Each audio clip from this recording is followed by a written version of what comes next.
Maçã, seja bem-vindo ao dia 6 aqui do nosso grupo Aprendiz de Escritor, onde nós estamos 7 dias para ensinar você como estruturar uma história, uma boa história. Lembrando que hoje é o dia 6, é a última atividade, porque amanhã, no dia 7, que é o último dia, nós vamos corrigir essa atividade, mas eu tenho umas surpresinhas para vocês levarem aqui desse grupo para a vida, para ajudar vocês não só na parte da estruturação, mas na parte da escrita, quando vocês estiverem escrevendo, e um último passo também, mas amanhã eu falo mais. E também uma surpresinha no final, mas só amanhã que vocês vão saber. Porém, hoje eu quero que vocês façam o resumo da sua história.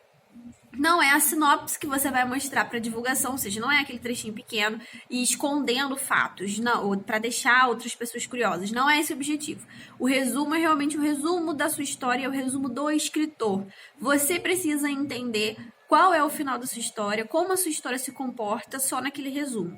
Mesmo que você não tenha tudo já estruturado, ontem a gente viu, por exemplo, alguns pontos principais de conflito e solução. Você já pode começar a se basear nesses pontos, por exemplo, e escrever um resumo do como hoje você enxerga a sua história até o final. Eu não recomendo de maneira nenhuma que você faça a sua história, que você escreva a sua história sem saber pelo menos o final ou a direção que você quer dar para essa história. Mesmo que você mude no meio do caminho, isso não tem problema nenhum, mas não comece pelo menos sem antes ter esse resumo, sem antes ter esse norte, essa noção de início, meio e fim.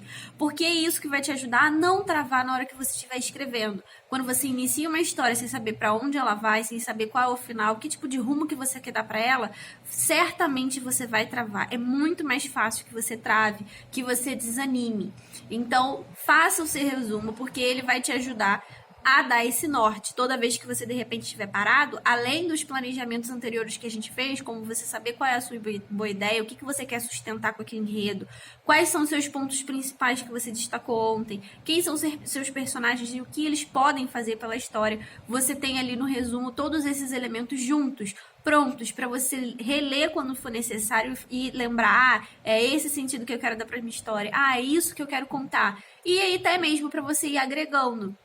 Você sabe qual é o caminho que você quer seguir, então você pensa, eu posso adicionar essa cena a mais, talvez o personagem a mais, um ponto de conflito diferente, e assim sucessivamente. Mas você tem que ter esse resumo, para você ter é como se fosse o mapa da sua história. E aí depois no meio do caminho, se você quiser mudar de caminho, quiser mudar de direção, escrever outra coisa, desde que seja coerente, porque já aconteceu comigo essa questão de mutabilidade.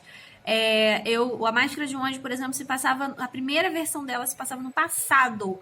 Era uma série de estilo steampunk. Só que depois, ao longo da história, eu percebi que seria muito mais interessante fazer num futuro distópico. E foi o que eu fiz. E eu tive que reescrever praticamente toda a história, não as falas, não o contexto em si, mas para poder ambientar e explicar onde estava se passando. Algumas coisas foram mudadas, é aquilo que eu falo sobre os elementos da onde ela vivia, a profissão que ela tinha, a personagem principal ou os personagens tinham, como o mundo estava, o cenário estava, as roupas, vestimentas, tipo de fala, tudo mudou, porque a época mudou. Por isso que a gente fez lá, nas aulas passadas, o levantamento dos seus elementos, porque eles precisam ser coerentes e coesos com a história toda. E para que se uma hora você precisar mudar, você também precisa entender que aqueles elementos iniciais, talvez todos ou alguns precisem mudar também.